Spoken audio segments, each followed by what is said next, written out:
Westeros नाम के एक फिक्शनल वर्ल्ड की, जहां पर किंग्स लैंडिंग नाम की जगह 7 अलग अलग किंगडम्स पे रूल करती है। और यहाँ का जो राजा है उसने एक मैड किंग को मारकर उसकी जगह ली थी, लेकिन इसे रूल करने के बारे में घंटा कुछ नहीं पता। तो ये क्या करता है कि अपने एक दोस्त को, जो दूसरे किंगडम का किंग है, उसे अपना एडवाइजर बना के अपने साथ ले आता है, क्योंकि यहाँ पे हर कोई एक दूसरे का काटने में लगा हुआ है। और इसके बाद शुरू हो जाती है बर्बादी।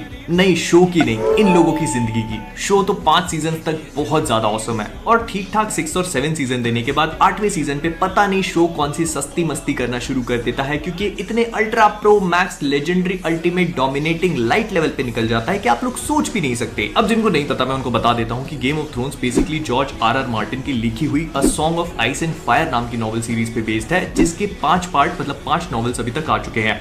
और शुरू के 3 पार्ट तो 2-2 साल में आ गए थे, लेकिन चौथा पार्ट आया उसके 5 साल बाद, और उसके भी 6 साल बाद इसका 5वां पार्ट आया, जो कि 2011 में था। और उसके बाद से लेकर अभी तक 10 साल बीत चुके हैं, लेकिन इसकी 2 बुक्स, जिसमें से एक विंड्स ऑफ विंटर जो पेंडिंग है, वो अभी तक रिलीज नहीं हुई है। तो हम ये समझ सकते हैं कि जॉर्ज आर मार्टिन जो इसे लिखने वाले हैं, वो अपना टाइम लेना पसंद करते हैं। लेकिन गेम ऑफ थ्रोन्स के शो रनर्स डेविड बेनियॉफ और डैन वाइजमैन, उन्हें इस बात का टेंशन नहीं था, क्योंकि उन्होंने सोचा कि अगर वो लोग 2011 में शो को स्टार्ट कर रहे हैं, तो अगले 2-4 सालों में दोनों नॉवेल्स आ जाएंगे और इस तरह से कहानी कंप्लीट हो जाएगी। लेकिन जॉर्ज आर मार्टिन ने कहानी लिखी नहीं, तो शो के 5 सीजन्स जहां पर नॉवेल की कहानी खत्म हो जाती है, वहां तक तो सब कुछ एकदम कंसिस्टेंट है। आपको देख के ऐसा लगेगा कि जितने भी कैरेक्टर्स हैं उनका कुछ एंड गेम है, उनका कुछ पर्पस है, लेकिन छठे सीजन से सारी की सारी चीजें फॉल अपार्ट करना शुरू कर देती हैं। स्पीकिंग ऑफ विच, जब ये शो रिलीज हुआ तो इसने एक बहुत बड़े स्टीरियोटाइप को ब्रेक किया।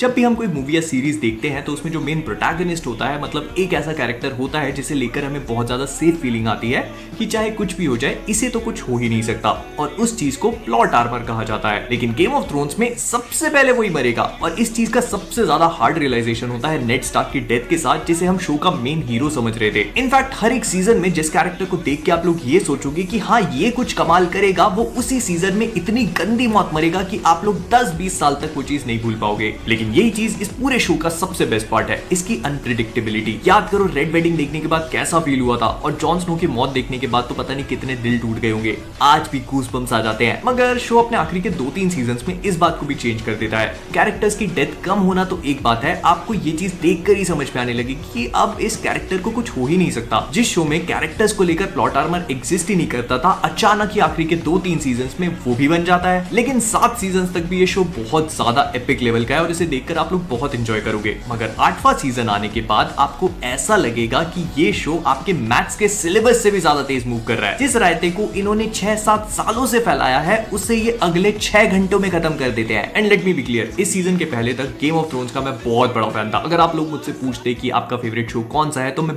बिना सोचे समझे बोल देता कि गेम ऑफ थ्रोन्स, और मैं सबको रेकमेंड करता क्योंकि ये बहुत अच्छे लेवल का शो था। मगर इस शो का फाइनल सीजन एक डरावना सपना बन चुका है। एक्टर्स की एक्टिंग बहुत अच्छी है, डायरेक्शन में भी कोई कमी नहीं है, सेट पीसेस बहुत अच्छे हैं, एक्शन सीक्वेंसेस बहुत अच्छी हैं। अगर कहीं पे कमी है तो वो सिर्फ और सिर्फ इसकी राइटिंग में है। इसकी राइटिंग इतनी पुअर और पथेटिक है कि आपको देख के लगेगा ही नहीं कि ये वाला सीजन वही शो का है जिसे आप पिछले 6-7 सालों से देख रहे थे। और एक फैक्ट बता दूं, HBO वालों ने इसके शो रनर्स, जिनको D&D कहा जाता है, मतलब डेविड बेनियॉफ और DB वाइजमैन, उन्हें एक फ्री हैंड दे दिया था कि वो जितना चाहे उतना बजट यूज कर सकते हैं, जितने चाहे उतने सीजन बना सकते हैं।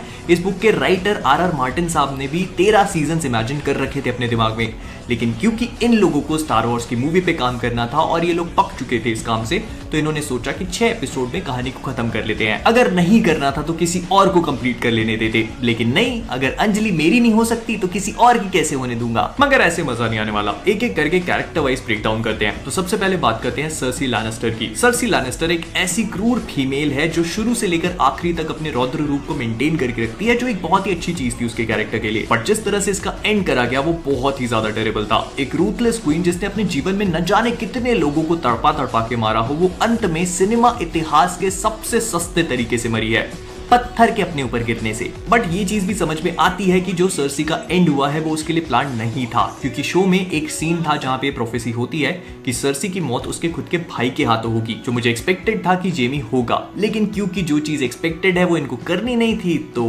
कांड हो गया। फिर इसके बाद आता है जेमी लैनिस्टर, जिसे देखकर मुझे लग रहा था कि हाँ, इसने शुरू से लेकर आखिरी तक अपना एक पूरा रिडेम्पशन वाला आर्क जिया है, क्योंकि शुरू में एक लसन था और आखिरी में ही अपने आप को रिडीम कर लेता है। बट अंत में आकर इसको पता नहीं कौन सी मस्ती सूझी कि ये ब्रियान से इश्क लड़ाने के बाद दोबारा से सर्सी के साथ पहुंच जाता है और उसी के साथ अपनी जान दे देता है। कोई सेंस भी नहीं था इस बात का। I mean, उसके पूरे हाथ कटने से लेकर फाइट सीखने वाले कैरेक्टर आर्क को इन लोगों ने डिस्ट्रॉय करके रख दिया क्योंकि वो पॉइंटलेस साबित हो जाता है। फिर इसके बाद नेक्स्ट आती है सांसा स्टार्क, जो मुझे लगता है कि काफी अच्छी तरह से, बहुत ही अच्छी तरह से प्रोग्रेस करती है। हाँ, कुछ इनकंसिस्टेंसीज होती हैं इसके कैरेक्टर आर्क में, क्योंकि एट टाइम से बहुत ज्यादा स्ट्रॉन्ग फील होती है, फिर उसके ही अगले एपिसोड में बहुत ज्यादा वीक लगने लगती है, लेकिन एंड तक आते आते हमें ये समझ में आ जाता है कि सांसा ने अपने आप को बहुत ही अच्छी तरह से इवॉल्व कर लिया है और इसके लिए एक परफेक्ट एंडिंग भी होती अगर ये किंग्स लैंडिंग की क्वीन बन जाती तो। लेकिन ये तो ब्रांड को बना दिया, जो मुझे लेकर आता है हमारे अगले कैरेक्टर पे, Brandon Stark.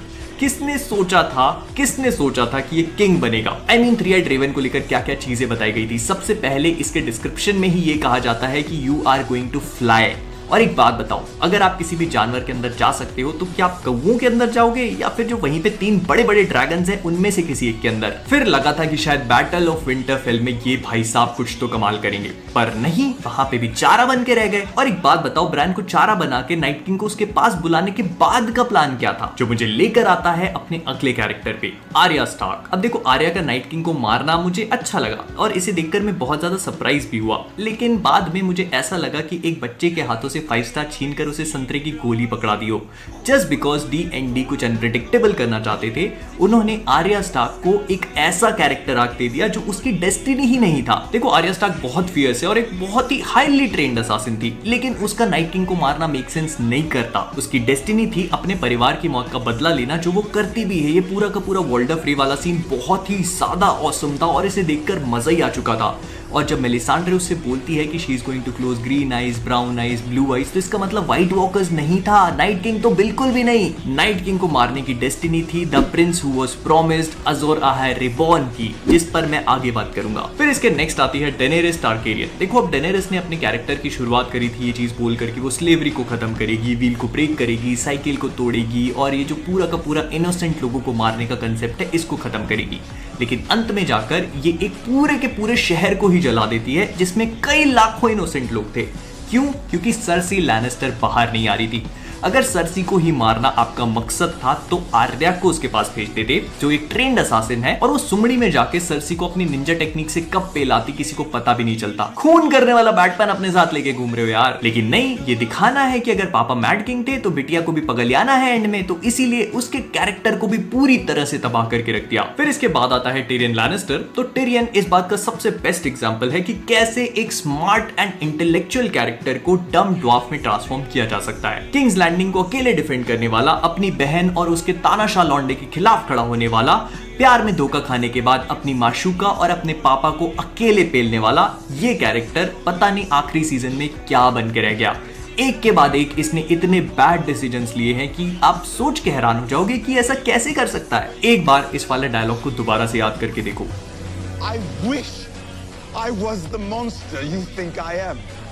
I wish I had enough poison for the whole pack of you.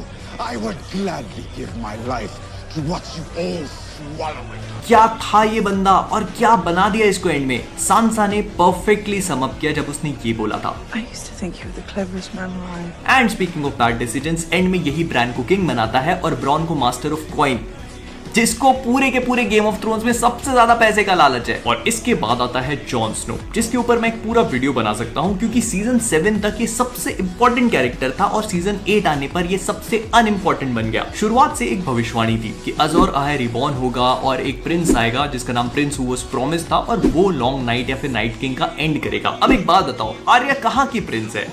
और रेगार टारगेरियन एंड लियाना स्टार्क का बेटा होने के नाते ये काम इसकी डेस्टिनी थी, क्योंकि ये एक बहुत ही स्पेशल चाइल्ड था। फिर इसके मरने के बाद इसे दोबारा से जिंदा भी किया गया, क्योंकि इसने अपनी डेस्टिनी या अपने पर्पस को सर्व नहीं किया।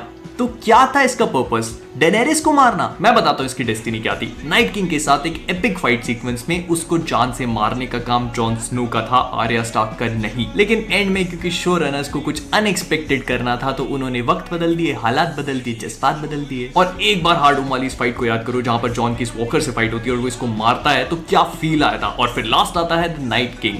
अब पूरे के पूरे शो में मैं पर्सनली इस वाले कैरेक्टर को लेकर बहुत ज्यादा एक्साइटेड था, क्योंकि मैं जानना चाहता था कि आखिरकार ये बंदा आया कहां से है, कैसे क्रिएट हुआ है, लेकिन इसके बारे में कुछ भी नहीं बताया गया। इनफैक्ट एक भी व्हाइट वॉकर के बारे में कुछ भी एक्सप्लेन नहीं किया गया कि इन्हें अपनी पावर्स मिली तो मिली कहां से। पूरे के पूरे शो की स्टार्टिंग व्हाइट वॉकर्स के गोले वाले सीन से होती है, जिसे एक्सप्लेन नहीं किया गया। फिर ये लोग बच्चों को क्यों किडनैप करके उन्हें क्यों ट्रांसफॉर्म करते हैं वो नहीं बताया गया।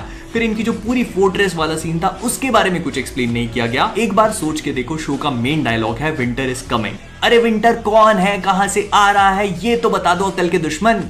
बस एक एपिसोड चाहिए था। एक एपिसोड में इसकी पूरी की पूरी बैक स्टोरी को बहुत ही अच्छी तरह से एक्सप्लेन किया जा सकता था, लेकिन नहीं, हमें तो स्टार वॉर्स बनाने जाना है। तो कुल मिला के गेम ऑफ थ्रोन्स एक परफेक्ट एग्जांपल है कॉमेडी ऑफ एरर्स का। इसके क्रिएटर्स D&D ने इसे जिस तरह से क्रिएट किया है, आपको देखकर ऐसा लगेगा कि जिंदगी में कोई अच्छी चीज क्रिएट कर ही नहीं सकते या करी ही नहीं होगी। एक मिनट, ये दोनों तो वही लोग हैं ना जिन्होंने एक्समैन ओरिजिन्स वुल्वरीन नाम का चमत्कार बनाया था।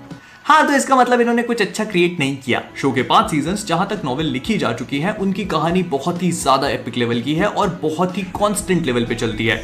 लेकिन इसके बाद से जहां पर D&D ने अपनी कलम उठाई है, कहानी तो लिखी नहीं, धब्बे धब्बे छोड़े हैं। और उसका कारण बहुत ही सिंपल था, क्योंकि इतना टाइम लग रहा था तो लोगों ने बहुत सारी चीजें ऑलरेडी प्रिडिक्ट करना स्टार्ट कर दी थी, जो हर एक चीज के साथ होता है। लेकिन उसी चीज को सबवर्ट करने के लिए शो में सब कुछ अनप्रिडिक्टेबल हो, इस चक्कर में इन्होंने सारे के सारे कैरेक्टर आर्क्स और प्लॉट्स को डिस्ट्रॉय करके रख दिया। आप सीजन 1 के शुरू में जो चीज देखते हो और आपको लगता है कि आखिरी सीजन में जाकर वो चीज मेक सेंस करेगी, तो वो बिल्कुल भी मेक सेंस नहीं करती है। लेकिन इन सब चीजों के बाद मैं बस यही बोलना चाहूंगा कि अगर आप लोग गेम ऑफ थ्रोन्स देखना चाहते हो तो मैं आज भी आपसे कहूंगा कि इसे देखो। इसके 7 सीजन्स बहुत अच्छे हैं। 8वां सीजन बहुत ज्यादा बुरा है, लेकिन फिर भी आप इसे देख सकते हो। मैं ये मानूंगा कि इन लोगों ने जिस तरह से इसे बनाया है, इसकी रीवॉचेबिलिटी खत्म हो चुकी है, क्योंकि आप इसे दोबारा जाके नहीं देख सकते। अगर आप दोबारा देखोगे तो आपको सिर्फ और सिर्फ दर्द का एहसास होगा कि क्या हो सकता था और क्या नहीं हुआ। तो विद दैट बीइंग सेड, हम लोग इस वीडियो को यहीं पे रैप अप करेंगे। मुझे पता है कि थोड़ा सा लंबा वीडियो बन गया, लेकिन गेम ऑफ थ्रोन्स बहुत बहुत दिल के करीब था मेरे, और इसे देखने के बाद जो दर्द है मेरे अंदर, वो पूरा का पूरा फूट के बाहर निकला है। तो अगर आपको किसी भी कारण से वीडियो पसंद आया हो तो प्लीज इसे लाइक करिएगा, शेयर करिएगा, और अगर